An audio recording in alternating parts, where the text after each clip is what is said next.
America के पास मौजूद जहाज B-2, जी हाँ बिल्कुल, इसके बारे में आपने सुना होगा। ये वही जहाज है जिसका इस्तेमाल करते हुए अमेरिका ने ईरान के ऊपर हमला किया। अब ये जहाज कैसे हैं, किस तरह के बनाए गए हैं, इसके अंदर कौन सी टेक्नोलॉजी है, कितने लोग बैठ सकते हैं, क्या क्या सहूलियात हैं, हम तमाम तर तफसीलात आपके सामने शेयर करेंगे।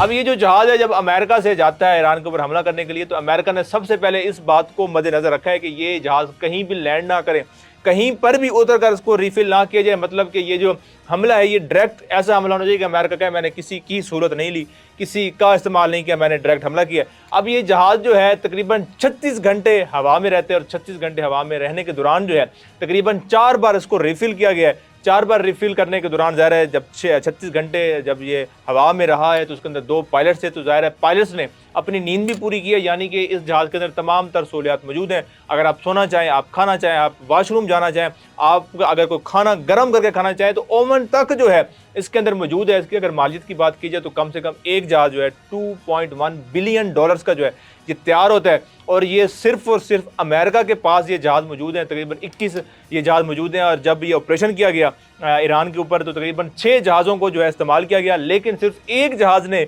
बमबारी की है। और बमबारी जब करते हुए इस बात को मद्देनज़र रखा गया और जो ज़ाहिर है एटमी तनसीबात थी ईरान की वो ज़ेर ज़मीन थी, तो उसको मद्देनज़र रखते हुए कि वो ज़ाहिर है बड़ी महफूज के साथ ज़ेर ज़मीन की गई हैं, तो एक ही जगह के ऊपर पॉइंट करके जो है ये तमाम तर बमबारी की गई है। अब सवाल ये पैदा होता है कि ईरान की ज़ाहिर है हदूद में दाखिल कैसे हुए। अब ये भी बड़ी स्कीम के साथ इन्होंने पहले प्लान किया कि जो छोटे जहाज़ थे अमेरिका के पास, अमेरिका ने उन जहाज़ों का इस्तेमाल करते हुए जो है ईरान की एंट्री हासिल की। जब उन छोटे जहाज़ों के साथ वो इंटर हुए तो ज़ाहिर जो डिफेंस सिस्टम था वो पहले ही कंफ्यूज हो चुका था कि इतने ज़्यादा जहाज़ और ये तमाम चीज़ें और उनके साथ बमबारी। और फिर ये जो जहाज़ है इसके अंदर ऐसी टेक्नोलॉजी इस्तेमाल की गई है कि ये रडार में भी नहीं आता, यानी कि रडार भी इसको नहीं पकड़ सकता। तो इस तरह करके जो है ये जहाज़ इंटर होता है, इंटर होने के बाद जो है हमला करता है। इसके अलावा सिर्फ एक ही इसी के ऊपर क्या अमेरिका हमला कर रहा है तो क्या इसी के ऊपर ही नज़र रखेगा कि ये जहाज़ जाएगा और हमला करके वापस आ जाएगा? जी नहीं, अमेरिका ने इसके अलावा भी प्लान बना रखे थे कि अगर खुदा ना खास्ता ये